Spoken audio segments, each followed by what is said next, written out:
Kita semua pasti tahu bahwa saat kemerdekaan Indonesia di awalnya, laut-laut di antara pulau-pulau di Indonesia bukanlah milik Indonesia. Perdana Menteri Juanda yang kala itu menjabat dan Menteri Chairul Saleh merasa janggal dan menyatakan hal ini tidak benar. Kemudian, seorang pemuda berusia 20 tahunan bernama Mohtar Kusumaatmadja diminta bantuannya oleh Menteri Chairul Saleh. Dengan ketekunan dan studi mendalam dari sejarah dunia selama bertahun-tahun, Indonesia akhirnya mengklaim laut di antara pulau-pulau Indonesia adalah milik Indonesia. Klaim laut itu begitu melegenda. Itulah yang kita kenal dengan nama Deklarasi Juanda pada tahun 1957. Seluruh dunia geger, dunia menentangnya dengan tidak ada yang menyetujuinya. Indonesia tidak tinggal diam dan terus mencoba meyakinkan dunia. Hingga tahun 70-an akhir dan tahun 80-an awal, Indonesia terus berjuang dengan gigih melalui diplomasi oleh Mohtar Kusumaatmadja di konferensi PBB tentang hukum laut. Puncaknya adalah negosiasi Mohtar Kusumaatmadja yang kala itu menjabat Menteri Luar Negeri Indonesia dengan State Secretary Amerika George Shultz. Dengan kelihayan seorang Mohtar, akhirnya dunia menyetujui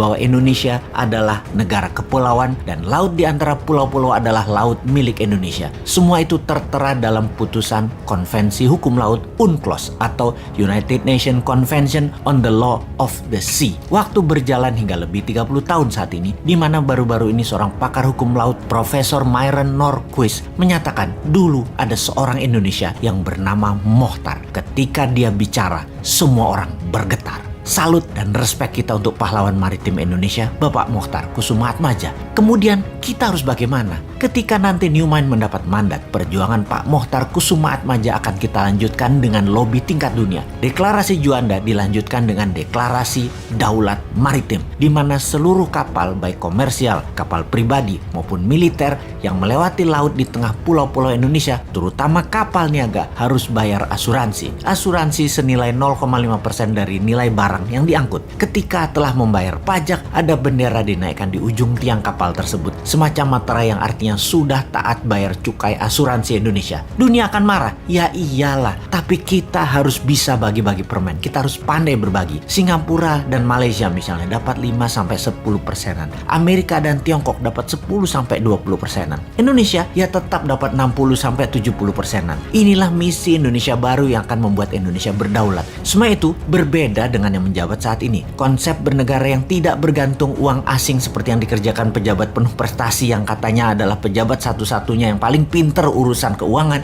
yang satunya lagi di sisi seberang adalah senang dengan FDI atau Foreign Direct Investment. Mau yang miring ke asing IMF dan Amerika maupun yang miring ke Tiongkok, keduanya saat ini membuat Indonesia tidak akan pernah menjadi negara berdaulat. Strategi keduanya itu akan hanya membuat Indonesia terjebak menjadi negara tengah atau middle country selamanya, selama mereka menjabat dan selama mereka berkuasa. Kasih deh 2 kali masa jabatan lagi, perpanjang hingga jabatan ketiga dan jabatan keempat sampai 2034. Tetap Indonesia akan gini-gini aja. GDP per kapitanya paling mentok dari 3.900 saat ini, paling naik hanya paling ke 5.000-an selama 13 tahun ke depan. Terjebak di tengah plus masih terus terpesona dengan asing. Untuk itu Indonesia harus berubah, harus berani, harus kompak, harus satu visi, satu misi, yaitu membuat Indonesia berdaulat. Salah satunya kedaulatan laut berserta kemanfaatan laut serta isinya. Selama ini iya, wilayah itu wilayah Indonesia. Kita sekarang minta lebih lagi karena kita mengurusi kerusakan lingkungan laut akibat 100.000 kapal asing melewati perairan Indonesia tanpa kita dapat benefit apapun, terutama benefit finansial. Kita tekor. Sahabat muda, zaman berubah cepat. Indonesia harus lebih dihargai. Pak Mohtar adalah pahlawan maritim Indonesia dan kita akan lanjutkan perjuangan beliau. Ambil kedaulatan laut dengan membuat semua yang melewati bayar cukai asuransi. Diharapkan dengan nilai barang 2.000 billion atau 2 triliun dolar, 0,5%-nya kurang lebih Indonesia mendapat 200